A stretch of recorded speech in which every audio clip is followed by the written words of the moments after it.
Hello students, in this video we will discuss part 4 of chapter number 4.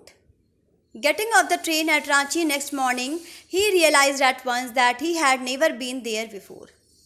When Bipin Babu reached Ranchi and reached at the station, he felt that he had been never there before.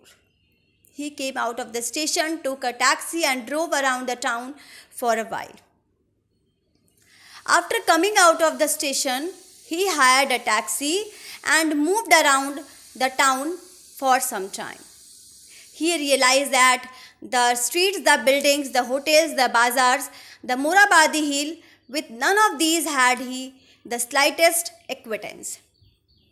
When he saw the streets, the buildings, hotels, bazaars and Morabadi hill located in Ranchi, he felt that he did not have any idea about those places. Would a trip to the Hudru Falls help? He thought of visiting Hudru Falls if it might help him in recalling the visit of 1958.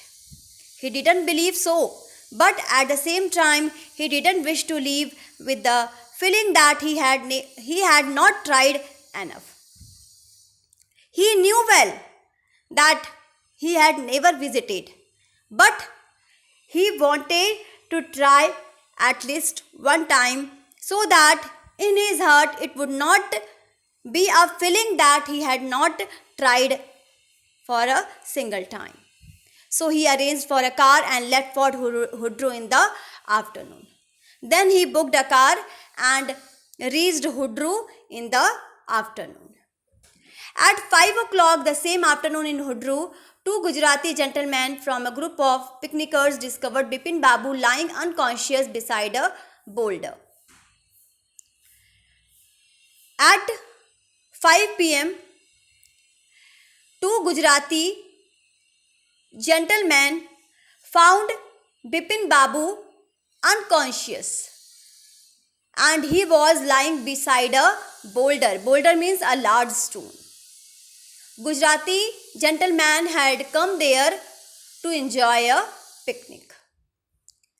When he came round, the first thing Bipin Babu said was, "I am finished. There is no hope left."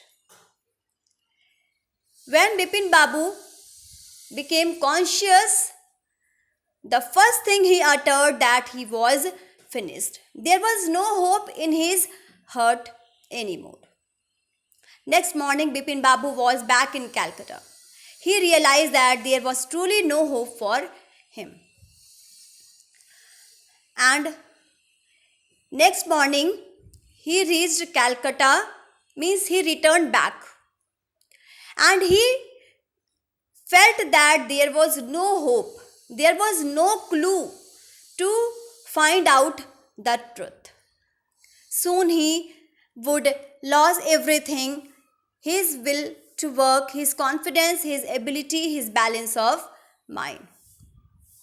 He realized that very soon he will lose everything like desire to work, his confidence and his skill, his balance of mind. He was becoming crazy. Was he going to end up in the asylum at? Bipin Babu could not think anymore. He thought very soon he would be in the asylum. And he was not in position to think any more. Back home, he rang up Dr. Chanda and asked him to come over. Then after a shower, he got into bed with an ice bag clamped on his head. From the office, when Bipin Babu reached his house, he called Dr. Chanda to see him. Then he took a shower and went into his bed and put an ice bag on his head. Just then the servant brought him a letter which someone had left in the letter box. When he was taking rest, his servant brought a letter for him. a greenish envelope with his name in red ink on it. The color of the envelope was green and Bipin Babu's name was written in red ink. Above the name, it said urgent and confidential.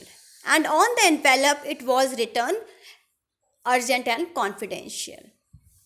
In spite of his condition, Bipin Babu had a feeling that he ought to go through the letter.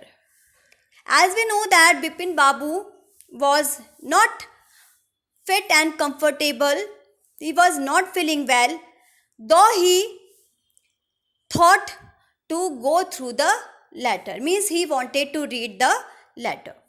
He tore open the envelope and took out the letter. And then he opened the letter and started to read the letter. That is what he read. Dear Bipin, I had no idea that affluence would bring about the kind of change in you that it has done. And in the letter it was written that Bipin Babu had changed a lot with passing years. Was it so difficult for you to help out an old friend down on his luck? And it was written that was it so difficult for Bipin Babu to help an old friend? And who was the old friend? It was Chunni Lal. I have no money, so my resources are limited. As Chunni Lal did not have any job at that time, he had no money. He was left with no money and he had no resources. What I have is imagination, a part of which I used in retribution of your unfeeling behavior.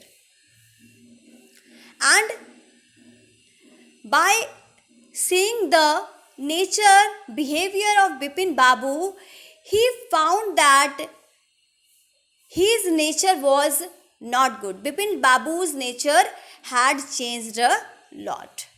Well, you'll be all right again now. A novel I have written is being considered by a publisher.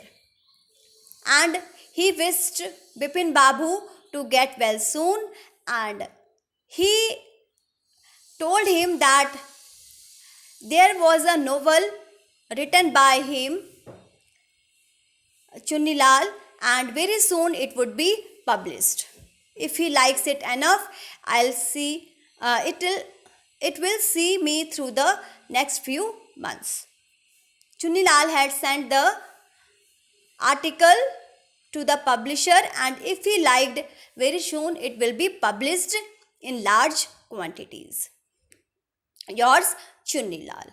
And so the letter was written by Chunni Lal. When Dr. Chanda came, Bipin Babu said, I am fine. It all came back as soon as I got off the train at Ranchi. After reading the letter, Dr. Chanda visited Bipin Babu's house and Bipin Babu told him that he was all right.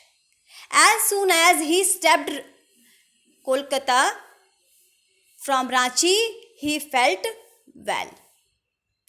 A unique case, said Dr. Chanda. I shall certainly write about it in a medical journal. Dr. Chanda was astonished that how he got well soon without taking remedy, without taking so much medicine. And he told that in his journal, medical journal, he would write about this uncertain thing. The reason why I sent for you, said Bipin Babu, is that I have a pain in the hip from a fall I had in Ranchi. And then he told the reason of calling Dr. Chanda. And it was his pain in his hip because he had fall in Ranchi. If you could prescribe a painkiller. And Bipin Babu asked Dr. Chanda to prescribe him a painkiller for the pain which he had in his hip. It's a prose written by Satyajit ray. Thank you.